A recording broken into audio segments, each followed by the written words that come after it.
Hello everyone, welcome back to my channel. I am Pooja और आज हम बात करने वाले हैं 17 मई के करंट अफेयर्स के बारे में। आज के वीडियो में हम काफ़ी कुछ पर्सन के बारे में बात करेंगे जो न्यूज़ में है। फिर हमें बात करनी है एक ऐसे टनल के बारे में जिसको बीआरओ ने बनाया है और जिसे रिसेंटली रिकॉग्नाइज किया गया है बाय द इंग्लैंड। फिर हमें बात करनी है कि नासा किस तरीके से पहली बार रेलवे ट्रैक बनाने जा रहा है चंद्रमा पे। तो वो सारी बातें आज हमें डिस्कशन करनी है। तो आइए स्टार्ट करते हैं आज के वीडियो को। वीडियो के एंड में आपको काफ़ी सारे रिवीजन क्वेश्चंस भी मिल जाएंगे और एक क्वेश्चन ऑफ द डे भी होगा जिसका आंसर आप हमें हमेशा की तरह कमेंट सेक्शन में दे सकते हैं। और मैं सभी लोगों के कमेंट देखती हूँ और बिल्कुल कोशिश करती हूँ कि आपके आंसर मैं कर पाऊँ। क्लियर है? स्टार्ट करेंगे सबसे पहले कुछ इंपॉर्टेंट डेज के साथ। तो 17 मई को हम सेलिब्रेट करते हैं वर्ल्ड टेलीकम्युनिकेशन डे। इसे हम world telecommunication and information society day के नाम से भी जानते हैं। थीम क्या है? तो थीम है digital innovation for sustainable development. ठीक है, 17 मई ही क्यों? बिकॉज पहला इंटरनेशनल टेलीग्राफ कन्वेंशन साइन हुआ था पेरिस, फ्रांस में 17 मई 1865 में, 1865 में। इसलिए हम वर्ल्ड टेलीकम्युनिकेशन डे 17 मई को मनाते हैं और थीम हमने देख ली है digital innovation for sustainable development. अब 17 मई को एक और इम्पॉर्टेंट डे मनाया जा रहा है which is world hypertension day. इसकी शुरुआत 2006 में हुई थी, मतलब सिंस 2006 हम वर्ल्ड हाइपरटेंशन डे मनाते हैं। इसकी थीम क्या है? Major your blood pressure accurately, control it, live longer. ठीक है, अब आज ना थर्ड फ्राइडे भी है मई मंथ का। तो थर्ड फ्राइडे जो होता है उसमें हम 17 मई को नेशनल इंडेंजर स्पीसीज डे मनाते हैं। पूरे वर्ल्ड में बहुत सारे इंडेंजर स्पीसीज हैं, उनके हैबिटेट को प्रोटेक्ट करना हमारी जिम्मेदारी है।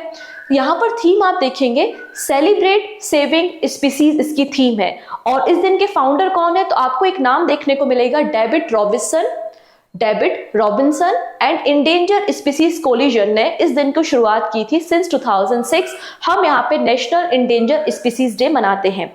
अब पूरे वर्ल्ड में अलग अलग कंट्री के अपने अलग अलग एक्ट्स होते हैं अपनी वाइल्ड लाइफ को प्रोटेक्ट करने के लिए। और जब एनवायरनमेंट के सेगमेंट पे बात करते हो तो हमारे देश में भी आपको एक एक्ट देखने को मिलता है जिसे हम वाइल्ड लाइफ प्रोटेक्शन एक्ट 1972 के नाम से जानते हैं। जब भी हम करंट अफेयर्स पढ़ते हैं तो हम इस एक्ट पे जरूर चर्चा कर ही लेते हैं। ये एक्ट क्या है? एक लीगल फ्रेमवर्क है जो हमारे एनिमल्स हैं या प्लांट्स हैं उनको प्रोटेक्ट करने का काम करता है। इसके अलावा इन्हें मैनेज करता है, इनके हैबिटेट को प्रोटेक्ट करता है और उनकी जो इलीगल तरीके से ट्रेडिंग हो रही है उसको कंट्रोल करने का काम वाइल्ड लाइफ प्रोटेक्शन एक्ट 1972 करता है। अब रिसेंटली इसमें कुछ अमेंडमेंट हुए हैं। लेटेस्ट अमेंडमेंट क्या कहता है? Wild life protection amendment act 2022। पहले इसमें क्या था? 6 आपको शेड्यूल्स देखने को मिलते थे। हम बोलते ना ये कोई स्पीसीज है जो शेड्यूल 1 में है, ये कोई स्पीसीज है जो शेड्यूल 2 में है, ऐसी बातें हम अक्सर करते हैं। यहाँ पर पहले 6 शेड्यूल हुआ करते थे, इसको रिड्यूस करके 4 कर दिया है। तो अब हमारे पास वाइल्ड लाइफ प्रोटेक्शन एक्ट में 4 शेड्यूल देखने को मिलेंगे। शेड्यूल 1 में वो एनिमल स्पीसीज आते हैं जिनको हाईएस्ट लेवल ऑफ प्रोटेक्शन की रिक्वायरमेंट है, जो काफी इंडेंजर है या एक्सटेंट हो सकते हैं। शेड्यूल 2 में वो सारे एनिमल स्पीसीज आते हैं जिनको लेजर डिग्री ऑफ प्रोटेक्शन की जरूरत है, जिनकी पॉपुलेशन ज्यादा है लेकिन थोड़ा बहुत प्रोटेक्शन की रिक्वायरमेंट है। शेड्यूल 3 में आप देखेंगे प्लांट की स्पीसीज आती हैं जिनको प्रोटेक्ट करने की रिक्वायरमेंट है। एंड शेड्यूल 4 जो है उसमें आपको साइट्स, मतलब साइट्स के अंदर जो भी चीजें कवर होती हैं वो सारी चीजें शेड्यूल 4 में आती हैं। साइट्स का मतलब होता है convention on international trade in the endangered species of wild flora and fauna. Done. अब बात करते हैं एक और इम्पॉर्टेंट डे जो कि 16 मई को हमने सेलिब्रेट किया था। मैं इसको बताना भूल गई थी, इसलिए आज हम डिस्कस करते हैं नेशनल डेंगी डे या डेंगू डे। ठीक है, आपको कुछ दिन पहले मैंने करंट अफेयर्स में डिस्कस किया था कि पेरू पे डेंगू के केसेस बहुत ज्यादा इंक्रीज हो गए थे जिसके कारण पेरू को हेल्थ इमरजेंसी डिक्लेयर करनी पड़ी थी। तो लगभग 100 से ज्यादा कंट्रीज जो है वो इफेक्टेड है मलेरिया से या फिर आपके मॉस्किटो बॉर्न डिसीज से जो मच्छरों के कारण होती हैं। उनमें से एक आपको डेंगी या डेंगू देखने को मिलता है। 16 मई को इस दिन को मनाया जा रहा है। थीम क्या है? Dengue prevention our responsibility for safer tomorrow. ये इस साल आपको थीम देखने को मिलेगी। ये जो डेंगू बीमारी होती है, ये जो डिसीज होती है, ये वायरस के कारण होती है, लेकिन इस वायरस को कैरी करने का काम कौन करता है? ये इजिप्टी जो मॉस्किटो है, ये बेसिकली फीमेल मॉस्किटो इसको कैरी करने का काम करता है। अब बहुत सारी बीमारियां होती हैं जो वायरस के कारण होती हैं, जैसे कि अभी कोविड-19 पेंडेमिक था, वो भी वायरस के कारण था। फिर आप लोगों ने डेंगी देख लिया, इबोला वायरस सुना होगा, Zika virus, Chandipur virus, Nipah virus, yellow fever, hepatitis, फिर जैपनीज इंसेफ्लाइटिस, फिर आपका मारबर्ग वायरस हो गया, आपके जो जितने भी पॉक्स होते हैं ना, चिकन पॉक्स, स्मॉल पॉक्स, ये सब वायरस के कारण होते हैं। पोलियो की जो बीमारी है वो वायरस के कारण होती है। इसके अलावा वेस्ट नाइल वायरस, जिसके बारे में रिसेंटली हमने डिस्कस किया था, केरला में इसके केसेस फाइंड आउट हुए हैं। इसके अलावा आप देख सकते हैं इन्फ्लुएंजा, मीसल्स एंड रुबेला, ठीक है, और आपका यहाँ पे एड्स, HIV, ये सभी वायरस से होने वाली बीमारियां हैं और इनका नाम आपको पता होना चाहिए। रिसेंटली यहाँ पे केरला एंड कर्नाटका में जीका वायरस के केसेस मिले थे, जिसके कारण यहाँ पे कुछ अलर्ट इशू किए गए थे। तो जीका एक वायरस है, पहली बार इसको युगांडा, तंजानिया में देखा गया था, पहला जो ह्यूमन केस आया था। तो जीका वायरस से रिलेटेड एक छोटा सा क्वेश्चन आपको देखने को मिल जाएगा। Consider the following statement in tropical region. Generally आप देखो, जो ट्रॉपिकल रीजन है मतलब जो एरिया आपका भूमध्य रेखा के आसपास है या कर्क रेखा और मकर रेखा के बीच में, मतलब ट्रॉपिक ऑफ कैंसर और ट्रॉपिक ऑफ कैप्रिकॉर्न के बीच का जो एरिया है, यहाँ को, इस पूरे एरिया को हम ट्रॉपिकल एरिया कहते हैं। और यहीं पे आपको ज्यादातर मॉस्किटो देखने को मिलते हैं, क्योंकि बहुत ज्यादा ठंडे एरिया में आप देखोगे तो मच्छर नहीं पाए जाएंगे। ये ही एरिया है जहां पर मच्छर मिलेंगे। तो यहाँ पे बोला है कि ट्रॉपिकल रीजन में जीका वायरस डिसीज को देखा गया। It is transmitted by the same mosquito that transmit dengue या dengue. Sexual transmission of the Zika virus disease is possible. कौन सा स्टेटमेंट यहाँ पे करेक्ट है? तो बिल्कुल, जो मॉस्किटो डेंगू के लिए रिस्पॉन्सिबल है वही मॉस्किटो जीका वायरस के लिए रिस्पॉन्सिबल है, ठीक है। केरला और कर्नाटका में इसके केसेस देखे गए थे। और ये जो बीमारी है, ये आपके अगर आप ब्लड चेंज कराते हैं उसके जरिए, अगर कोई मदर है जिसको जीका वायरस इफेक्ट करता है तो वो अगर प्रेग्नेंट है तो उसके बच्चे को, एंड सेक्सुअली ट्रांसमिट भी ये बीमारी हो जाती है। मतलब ये दोनों के दोनों स्टेटमेंट यहाँ पे करेक्ट हो जाते हैं। तो आंसर क्या हो जाएगा? Option number C, both 1 and 2 are correct. चलिए बात करेंगे कुछ इंपॉर्टेंट पर्सन जो न्यूज में है, और सबसे पहले और सबसे इंपॉर्टेंट पर्सन है वो है सुनील छेत्री। इनका नाम आप लोगों ने डेफिनेटली सुना होगा, क्योंकि ये इंडिया की मेंस फुटबॉल टीम के कैप्टन है सिंस 2012। 2012 में इन्हें ब्लू टाइगर, मतलब हमारी जो मेंस फुटबॉल टीम है उसका कप्तान बनाया गया था। और इंडिया के नंबर वन फुटबॉल प्लेयर है सुनील छेत्री। बट इन्होंने कहा है कि यहाँ पर 6 जून को एक क्वालिफायर मैच होना है, फीफा वर्ल्ड कप 2026 का क्वालिफायर मैच होना है अगेंस्ट द कुवैत। उसको खेलने के बाद मैं यहाँ से इंटरनेशनल रिटायरमेंट अनाउंस करता हूँ। तो रिसेंटली सुनील छेत्री ने रिटायरमेंट अनाउंस किया है फ्रॉम इंटरनेशनल फुटबॉल। क्लियर है? अब बात करते हैं जितने भी एक्टिव आपको football player in the world देखने को मिलते हैं, उनमें टॉप 3 में आपको सुनील छेत्री का नाम देखने को मिलता है। मतलब रोनाल्डो और मेसी के बाद 3rd नंबर पे आपको सुनील छेत्री देखने को मिलते हैं, जिन्होंने सबसे ज्यादा गोल स्कोर किए हैं। 94 गोल्स इनके 150 मैचेस में, 150 इंटरनेशनल मैचेस में। डन। अब इनके साथ अगर बात करें तो कई सारे सम्मान भी जुड़े हुए हैं, कई सारे अवार्ड सुनील छेत्री को अभी तक दिए जा चुके हैं। तो हम इनके बारे में बात कर लेते हैं। सबसे पहला अवार्ड है अर्जुन अवार्ड। अर्जुन अवार्ड इन्हें 2013 में दिया गया था, जो कि इंडिया का 2nd हाईएस्ट स्पोर्ट अवार्ड है। इंडिया का सबसे बड़ा स्पोर्ट अवार्ड क्या होता है? मेजर ध्यानचंद खेल रत्न अवार्ड होता है, और ये इन्हें 2021 में मिला था। इसके अलावा अगर आप देखेंगे तो इंडिया का जो 3rd हाईएस्ट सिविलियन अवार्ड है, जिसे हम पद्मश्री भी कहते हैं, पद्मश्री इन्हें 2019 में दिया गया था।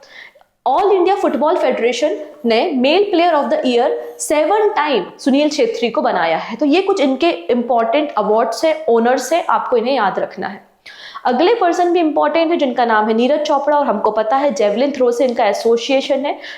जब से इन्होंने टोक्यो ओलंपिक में मेडल लाके दिया है तब से हमेशा चर्चा में रहते हैं। रिसेंटली मैंने बताया था जो दोहा में डायमंड लीग हुई है उसमें इन्होंने सिल्वर मेडल जीता था, पर रिसेंटली जो फेडरेशन कप हुआ है कलिंगा स्टेडियम भुवनेश्वर उड़ीसा में, तब इन्होंने यहाँ पर गोल्ड मेडल जीता है, और इनका जो बेस्ट थ्रो है वो 82.27 मीटर है। ठीक है, तो Neeraj Chopra wins gold in the federation cup with throw of 82.27 metre. ये कहां पर हुआ था? कलिंगा स्टेडियम भुवनेश्वर उड़ीसा में खेला गया था। अगली पर्सन के बारे में बात करते हैं जो हमारे देश की एक फ्रीडम फाइटर भी रही हैं एंड एक बहुत जानी मानी पॉलिटिशियन भी रही हैं। She passed away recently. इनका नाम था कमला बेनीवाल। ठीक है, राजस्थान जयपुर से बिलोंग करती थी और वहीं पर इनकी डेथ हुई है। इन्होंने अगर पॉलिटिकल करियर की शुरुआत की बात करते तो 1950s में इन्होंने अपना पॉलिटिकल करियर स्टार्ट किया था। एंड जब अशोक गहलोत जी की गवर्नमेंट थी, मतलब अशोक गहलोत जी चीफ मिनिस्टर थे 2003 में, तो 2003 में ये राजस्थान की डिप्टी CM भी थी, डिप्टी चीफ मिनिस्टर भी थी। ये राजस्थान की फर्स्ट वीमेन मिनिस्टर रही हैं जिनका नाम है कमला बेनीवाल, और शी पास्ड अवे। अब यहाँ पे बात करते हैं, ये 3 अलग अलग स्टेट की गवर्नर भी रही हैं। त्रिपुरा, गुजरात एंड मिजोरम। गुजरात में जब चीफ मिनिस्टर नरेंद्र मोदी जी थे उस समय ये गुजरात की गवर्नर भी थी। ठीक है, अब जो फर्स्ट इन न्यूज होते हैं वो इंपॉर्टेंट होते हैं। यहाँ पर एक छोटी सी फैक्ट लिस्ट है, मैं आपको बता देती हूँ। आपको कुछ नाम याद करने हैं आपके आने वाले एग्जाम के लिए, स्पेशली जो आपके 12th लेवल के एग्जाम होते हैं ना, जैसे कि आपका CHSL हो रहा है, MTS हो गया, आपका NTPC का एग्जाम हो गया, आपका ग्रुप D एग्जाम हो गया, ठीक है, या आप कह सकते हो आपके जो आर्म फोर्सेस के एग्जाम होते हैं, तब ऐसे क्वेश्चन आपको जनरली देखने को मिलते हैं। ग्रेजुएशन लेवल पे के क्वेश्चन जो होते हैं या जो CGL टाइप के एग्जाम होते हैं उनमें पॉसिबिलिटी कम होती है कि ऐसे क्वेश्चन आपको मिले। मैं कुछ नाम बताती हूँ। सबसे पहले है सन्नो देवी। सन्नो देवी पहली वीमेन स्पीकर रही हैं स्टेट लेजिस्लेटिव असेंबली की, मतलब किसी राज्य की विधानसभा की पहली स्पीकर कौन रही है? आंसर है सन्नो देवी रही हैं पहली वीमेन स्पीकर। कहां पर रही हैं? ये हरियाणा की विधानसभा में, हरियाणा की लेजिस्लेटिव असेंबली में 6 दिसंबर 1966 से लेकर 1967 के बीच में। पहली वीमेन स्पीकर ऑफ लोकसभा कौन है? मीरा कुमार है। कब रही है? 2009 से 2014 के बीच में आप मीरा कुमार को देखोगे, जो हमारे देश की लोकसभा की पहली महिला स्पीकर थी। सरोजनी नायडू, जिन्हें नाइटिंगेल ऑफ इंडिया भी कहा जाता है, ये पहली वीमेन गवर्नर रही हैं उत्तर प्रदेश की, या फिर पहली गवर्नर आप बोल सकते हैं यूनाइटेड प्रोविंस की। ठीक है, इंडिया के किसी स्टेट की पहली गवर्नर सरोजनी नायडू आपको मिल जाएंगे 1947 से 1949 के बीच में। अगली पर्सन है सुचिता कृपलानी, और ये पहली वीमेन चीफ मिनिस्टर रही हैं। Chief minister of Uttar Pradesh इन्होंने काम किया है 1963 से 1967 के बीच में। इंदिरा गांधी जी हमें पता है हमारे देश की पहली फीमेल प्राइम मिनिस्टर रही हैं। ठीक है, प्रतिभा देवी सिंह पाटिल पहली राष्ट्रपति रही है हमारी कंट्री की वीमेन, और अमृत कौर, राजकुमारी अमृत कौर पहली फीमेल कैबिनेट मिनिस्टर रही हैं। जब Pandit Jawaharlal Nehru ji chief prime minister थे, उनकी कैबिनेट में ये हेल्थ मिनिस्ट्री को संभाला करती थी 1947 से लेकर 1957 के बीच में। तो ये कुछ इंपॉर्टेंट नाम है, आप इन नामों को याद रखेंगे। ठीक है, चलिए अब बात करते हैं राजमाता माधवी राजे के बारे में। Madhavi Raje, she passed away recently. Madhavi Raje wife थी माधवराव सिंधिया की, और अभी जो हमारे सिविल एविएशन मिनिस्टर है ज्योति आदित्य सिंधिया, उनकी ये मदर है। She passed away. ठीक है, Madhavi Raje serve as the head of the board of governor of Scindia Kanya Vidyalaya. ठीक है, सिंधिया कन्या विद्यालय की बोर्ड ऑफ गवर्नर भी रही हैं, राजमाता के नाम से इन्हें जाना जाता है। ठीक है, और अगर बात करते हैं तो नेपाल से बिलोंग करती थी ये। ठीक है, नेपाल के जो मतलब इनके जो दादाजी थे वो नेपाल के प्राइम मिनिस्टर आपको देखने को मिलेंगे। ठीक है, तो Madhavi Raje Scindia was the great granddaughter of the prime minister of Nepal and Maharaja of Kaski. तो रॉयल फैमिली से इनका एसोसिएशन रहा है। फिर इनकी शादी इंडिया में होती है सिंधिया परिवार में। इन्हें राजमाता माधवी राजे के नाम से जाना जाता है। ठीक है, अगली पर्सन जो न्यूज में है वो है दीपिका पादुकोण, और ये पहली इंडियन सेलिब्रिटी बन गई हैं जिन्हें फीचर किया गया है डेडलाइंस ग्लोबल डिस्ट्रप्टर 2024 लिस्ट में। ये इंटरनेशनल आपको डेडलाइन एक मैगजीन देखने को मिलती है, और इसमें फीचर होने वाली, इसमें फोटो आने वाली पहली एक्टर इंडिया की कौन बन गई है? दीपिका पादुकोण बन गई है। ठीक, और अगले एंड लास्ट पर्सन जिनके बारे में हमें बात करनी है वो है पृथ्वी शेखर। पृथ्वी शेखर का रिलेशन डेफ टेनिस से है, और इन्होंने रिसेंटली स्लोवेनिया टेनिस, जो आपका स्लोवेनिया में डेफ टेनिस ओपन टूर्नामेंट हुआ था, इसमें इन्होंने मेन सिंगल का टाइटल जीता है। तो पृथ्वी शेखर का नाम इंपॉर्टेंट है, आप इनका नाम याद रखेंगे। डन इतनी चीजें, तो ये हमारे कुछ इंपॉर्टेंट डेज हो गए और इंपॉर्टेंट पर्सन हो गए। अब बात करेंगे कुछ नेशनल एंड साइंस टेक की न्यूज पे। तो सबसे पहले आपको एक सर्टिफिकेट दिख रहा होगा, और ये सर्टिफिकेट देखो international book of honour England ने दिया है। किसे दिया है? BRO, बॉर्डर रोड ऑर्गेनाइजेशन को दिया है, क्योंकि इन्होंने इंडिया की हाईएस्ट टनल, जिसका नाम है सैला टनल, जो कि 13,000 फीट की हाइट पर है, उसका कंस्ट्रक्शन किया था। ठीक है, आइए इसके बारे में थोड़ी डिटेल में बात करते हैं। Sela tunnel recognised as India's highest tunnel by the international book of honour, और इस टनल का कंस्ट्रक्शन BRO ने किया है। अगर आप इस टनल को देखेंगे तो अरुणाचल प्रदेश में है, आसाम से अरुणाचल प्रदेश को ये कनेक्ट करती है और ऑल वेदर कनेक्टिविटी प्रोवाइड करती है। ये इसका एल्टीट्यूड अगर देखेंगे तो 13,000 फीट की हाइट पर है, और टनल की जो टोटल लेंथ है, इसकी टोटल लंबाई जो है सैला टनल की, वो 2.598 किलोमीटर, मतलब 2.5 किलोमीटर आप बोल सकते हैं। इसकी टोटल आपको लेंथ देखने को मिल जाएगी। डन। अगर हम अरुणाचल प्रदेश की बात करेंगे तो कैपिटल इसकी ईटानगर है, चीफ मिनिस्टर पेमा खांडू है, एंड गवर्नर कौन मिल जाएंगे? गवर्नर है यहाँ पे केवल त्रिविक्रम परनायक। अब यहाँ पे थोड़ा सा बैकग्राउंड भी देख लेना चाहिए हमें सैला टनल का। इसका कंस्ट्रक्शन या इसका foundation stone prime minister Narendra Modi ने 9 Feb 2019 में रखा था और लगभग 5 सालों का समय लगा है इसका कंस्ट्रक्शन कंप्लीट होने में। और 825 करोड़ रुपीस 825 करोड़ रुपए का यहाँ पे कंस्ट्रक्शन कॉस्ट आपको देखने को मिल जाएगी। ठीक है, अब इस टनल के बारे में बात करते हैं तो ये टनल 13,000 फीट की हाइट पर आपको देखने को मिलेगी। एक रोड कनेक्टिविटी प्रोवाइड करती है, कहां से कहां तक?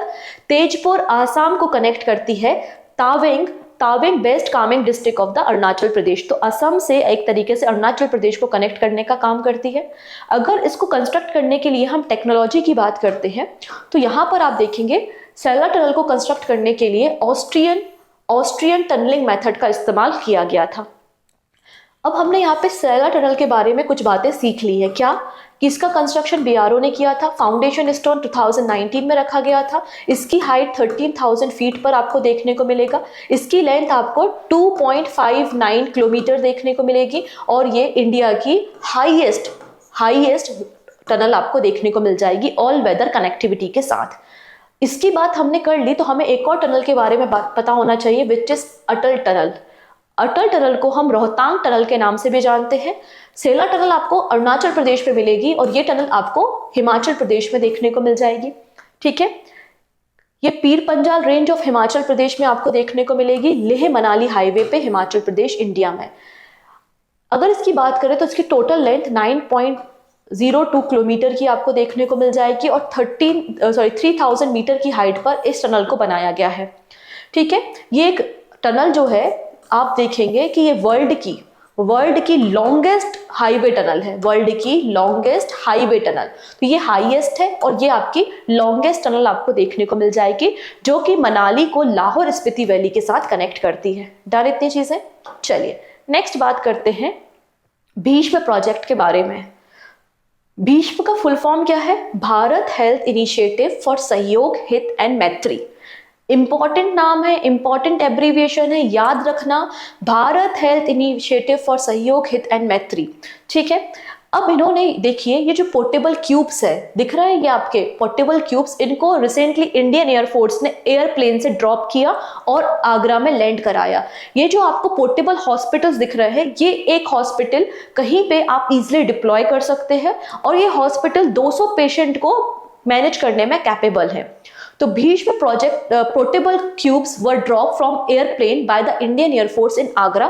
ये आपकी मोबाइल हॉस्पिटल है जो इमरजेंसी कंडीशन में मेडिकल केयर फैसिलिटी आपको एनीवेयर, चाहे वो वॉर की कंडीशन हो, नेचुरल डिजास्टर आया हो, कहीं भी इनको इजिली डिप्लॉय किया जा सकता है। डन। अब बात करेंगे नासा के बारे में।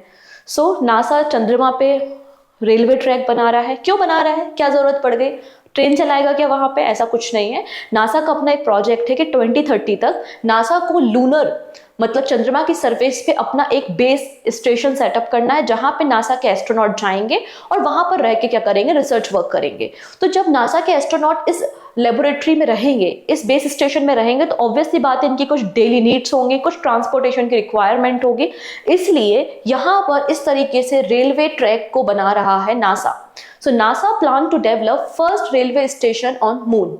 NASA is preparing to send astronaut back to the moon and has announced its plan to construction first lunar railway system. और ये जो प्रोजेक्ट है जहां पे आप रेलवे ट्रैक बना रहे हो चंद्रमा की सरफेस पे, इस प्रोजेक्ट का नाम है फ्लोट। क्या नाम है? फ्लोट। तो फ्लोट का फुल फॉर्म पूछा जा सकता है flexible levitation on a track.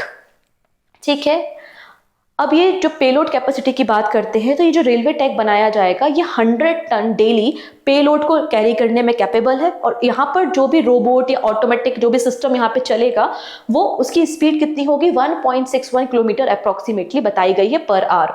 इसे डेवलप कौन कर रहे हैं? तो नासा के जेट प्रोपल्शन लेबोरेटरी के इंजीनियर है कैलिफोर्निया में जो इस टेक्नोलॉजी को डिप्लॉय कर रहे हैं या तैयार कर रहे हैं। फ्लोट टेक्नोलॉजी इसका नाम है। जैसे हमारी हाई स्पीड रेल ट्रेन चलती है मैग्नेट बेस्ड, वैसे ही ये टेक्नोलॉजी भी काम करेगी। डन। चलिए अब बात करेंगे हाई एनर्जी फोटोन सोर्स के बारे में। यहाँ पर आपको एक लैब जैसा स्ट्रक्चर मिल रहा है ना, ये चाइना ने तैयार किया है और ये एशिया की पहली कंट्री बन गई है चाइना जिसने फोर्थ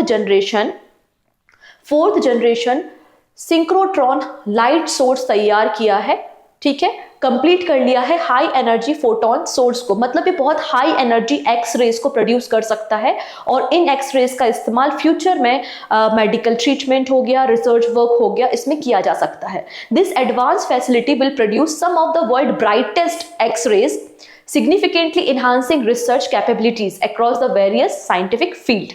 ठीक है, तो ये हाई एनर्जी फोटोन सोर्स आपको देखने को मिलेगा, जहां पर आपको ब्राइटेस्ट एक्स रे का सोर्स देखने को मिलेगा एशिया में। ठीक है, यहां अगर बात करें तो ये जो सिंक्रोट्रॉन यूज इलेक्ट्रिसिटी का इस्तेमाल किया जाएगा to generate intense beam of light over 1 million of time brighter than the sun. अब यहाँ पे कुछ शॉर्ट न्यूज है और उसके बाद हम एमसीक्यूज को डिस्कस करेंगे। तो पहली शॉर्ट न्यूज है, गूगल आर्ट एंड कल्चर ने लॉन्च किया है न्यू डिजिटल एग्जीबिशन। कहाँ पर? कृषि भवन नई दिल्ली में। ये एग्जीबिशन किस पे बेस्ड है? तो मिलेट्स पे है, और वर्ल्ड में सबसे ज्यादा मिलेट का प्रोडक्शन इंडिया ही करता है। Millets seeds of change. और अभी आपको पता है यूनाइटेड नेशन ने 2023 को international year of millet declare किया था, और इंटरनेशनल जो डे था मिलेट का, इंटरनेशनल ईयर जो मिलेट का था, उसको कंक्लूड कहां पे किया गया? रोम में किया गया। ठीक है, नासा अब यहां पर अपना एक नया स्पेस टेलीस्कोप लॉन्च कर रहा है जिसका नाम है Nancy grace Roman space telescope. 2026 तक लॉन्च करेगा। इसका टारगेट क्या है? बिग बैंग थ्योरी जब हुई थी, जो छोटे छोटे से ब्लैक होल बन गए थे, उनकी स्टडी करना। फिर है एम्स नई दिल्ली ने रिसेंटली एक एमओयू साइन किया है यूनिवर्सिटी ऑफ बोल्टन के साथ। तो ये हाँ, यूनिवर्सिटी ऑफ बोल्टन के साथ हमने मेडिकल फील्ड में रिसर्च वर्क करने, नया इनोवेशन करने के लिए इस एग्रीमेंट को साइन किया है। डन। चलिए अब कुछ क्वेश्चंस के ऊपर हम डिस्कशन करते हैं। पहला क्वेश्चन है, विच फिनटेक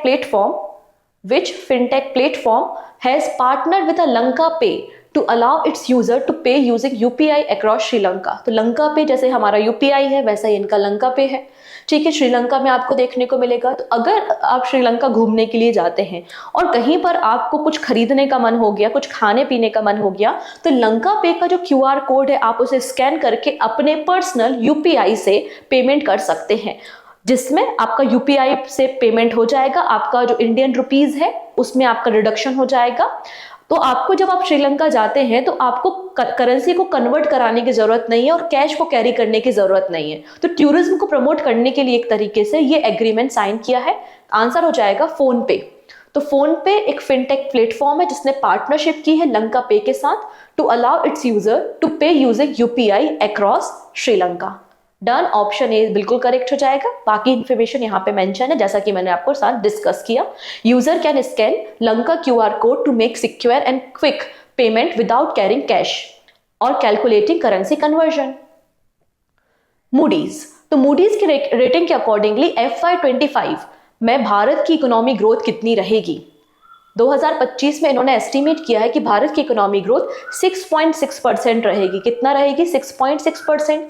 अब यहां पर आपको एक छोटी सी लिस्ट मिल रही है जो कि अपडेटेड जीडीपी की लिस्ट है। आप एक बार इसे पढ़ लीजिएगा पीडीएफ से। और पीडीएफ, हाँ मैंने पीडीएफ के बारे में तो बताया ही नहीं। चलिए, पीडीएफ कहाँ पे मिलेगी? तो मेरा टेलीग्राम ज्वाइन कर लेना।